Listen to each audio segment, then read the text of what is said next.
السلام علیکم، کیسے ہیں آپ سب؟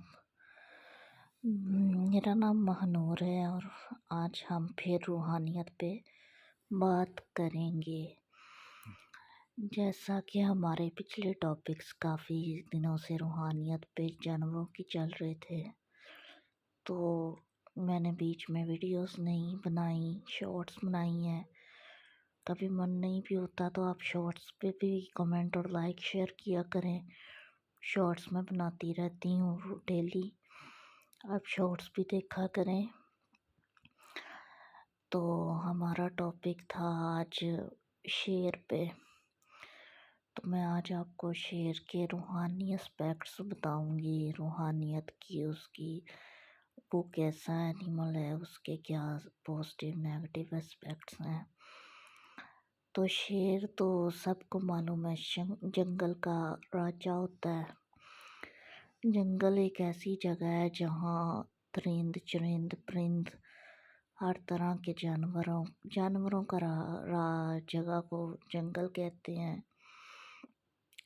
تو جنگل ایک ایسی جگہ ہے جس کا کنٹرول ایسے کے پاس ہی ہونا چاہیے جو بہت طاقتور، مضبوط اور بہت پاورفل ہو، تو جو اس کی حکومت ہو۔ تو جانوروں میں سب سے زیادہ حکومت والا جانور شیر کو ہی حکومت ملتی ہے۔ ہر جگہ شیر کو حکومت بغیر سوچے سمجھے ہی دی جاتی ہے اور کسی کو اتنا اس قابل نہیں سمجھا جاتا، کیونکہ شیر کو ایک پاور کی علامت سمجھا جاتا ہے۔ شیر کو ایک مضبوط ذہن کا اینیمل سمجھا جاتا ہے۔ تو جہاں کہیں شیر کا ذکر آئے تو وہاں سمجھ جانا چاہیے کہ شیر کی وزڈم کیا ہے۔ شیر کی تو جنگل میں بہت بڑی وزڈم ہے۔ شیر کا جو مقام ہے وہ تو کسی جانور کا مقام نہیں ہوتا۔ تو شیر جہاں آ جائے وہاں تو اس کو بغیر سوچے سمجھے حکومت پکڑا دی جاتی ہے کہ اس سے تو چل ہی جائے گی، یہ تو اس قابل ہے۔ تو شیر کی اور بھی پازیٹیو اسپیکٹس ہیں۔ شیر تو ایک انٹیلیجنٹ جانور ہے جو کہ اپنی زندگی کسی کے اوپر نہیں چھوڑتا۔ وہ اپنی زندگی کا خود ہی مالک، محافظ، خود ہی گائیڈر، خود ہی وہ سب کچھ خود ہی کرتا ہے۔ اس کا سارا اس کی لائف سیلف پہ ہوتی ہے۔ تو شیر ایک گائیڈنس کا ذریعہ بھی ہوتا ہے، ایک پروٹیکشن کا ذریعہ بھی ہوتا ہے۔ شیر جہاں ہوتا ہے وہاں تو کسی کی نہیں چلتی، جہاں شیر کی چلتی ہیں وہاں کسی کی نہیں چلتی۔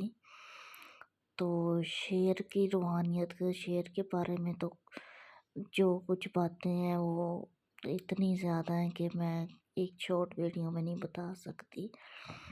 شیر کو تو لیڈر سمجھا جاتا ہے، شیر کو ایک لیڈر کی حیثیت حاصل ہے جانوروں میں۔ شیر کی باڈی بھی اسی طرح کی ہے، مضبوط، طاقتور۔ شیر کی سپیڈ، شیر کے کردار، شیر ایک نفیس جانور ہے۔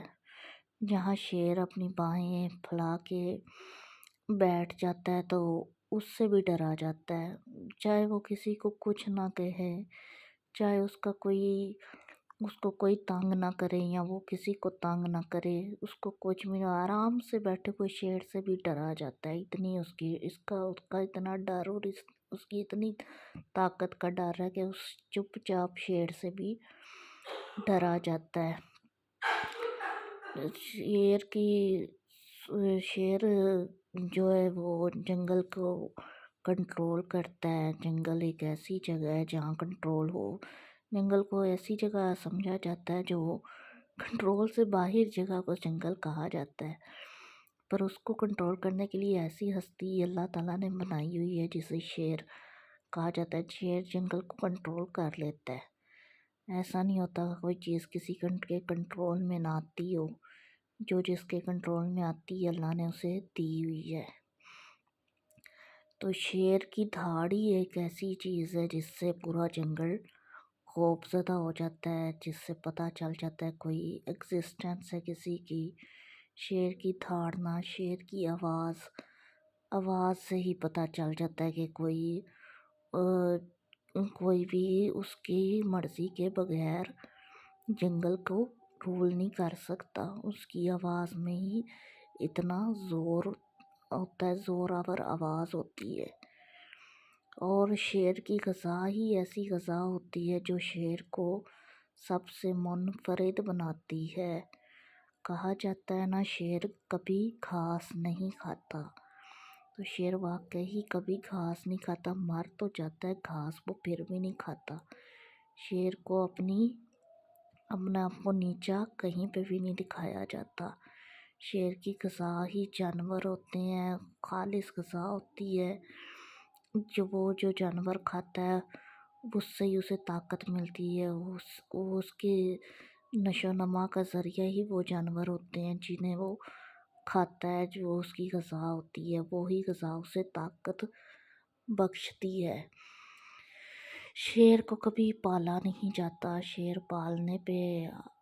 پالنے کے لیے بھی شیر بننا پڑ جاتا ہے۔ شیر کو کبھی نہیں پالا جاتا، شیر کہیں پہ بھی نہیں پالا جاتا۔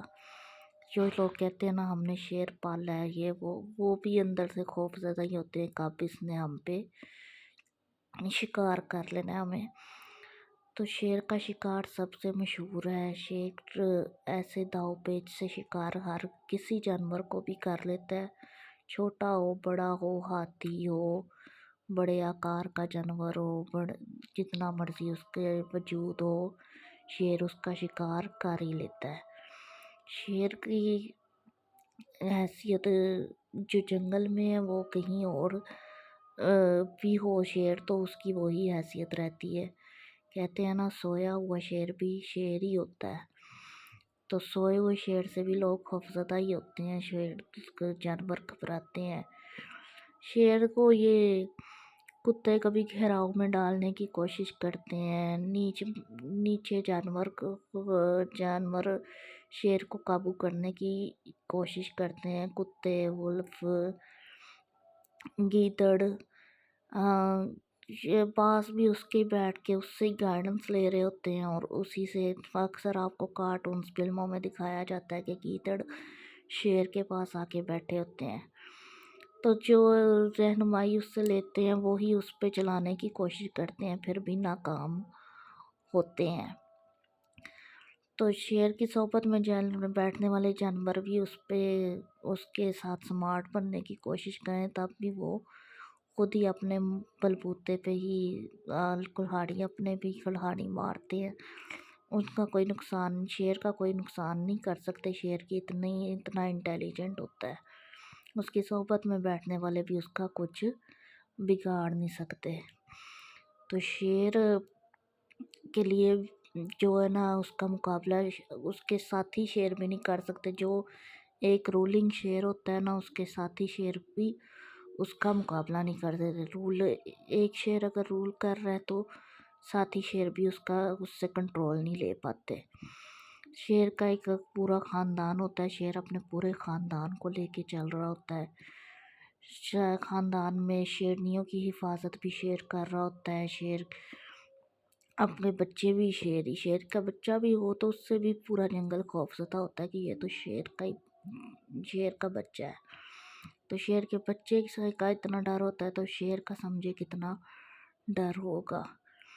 تو شیر کو پالنے والا جانور نہیں رکھا جا سکتا، اور شیر کو کہا جاتا ہے اس کی روحانیت میں کہ اس طرح کے جانور گھر میں نہیں، درندہ صرف جانوروں کو گھر میں نہیں رکھا جا سکتا، اس سے نیگیٹو انرجیز آتی ہیں۔ آپ کو نیگیٹو اسپیکٹس بتاتی ہوں شیر کے، اس سے نیگیٹو انرجیز گھر میں آتی ہیں۔ درندہ صرف جانوروں کو جن کی فطرت ہی پالنے والی نہیں ہوتی، ان کو اگر پالنے کے لیے گھروں میں رکھا جائے تو وہ گھر نہیں آباد ویسے نہیں ہوتے جیسے کہ نارمل گھر ہوتے ہیں، ان گھروں میں خرابی پیدا ہو جاتی ہے جہاں پہ اس طرح کے شیروں جیسے جانور رکھے جاتے ہوں۔ شیر کی غذا اتنی ہیوی ہوتی ہے کہ وہ کوئی افورڈیبل نہیں کر سکتا، اس کو ٹائم ٹو ٹائم اپنی غذا چاہیے ہوتی ہے، اسی لیے شیر ہمیشہ جنگلوں میں ہی پایا جاتا ہے موسٹلی۔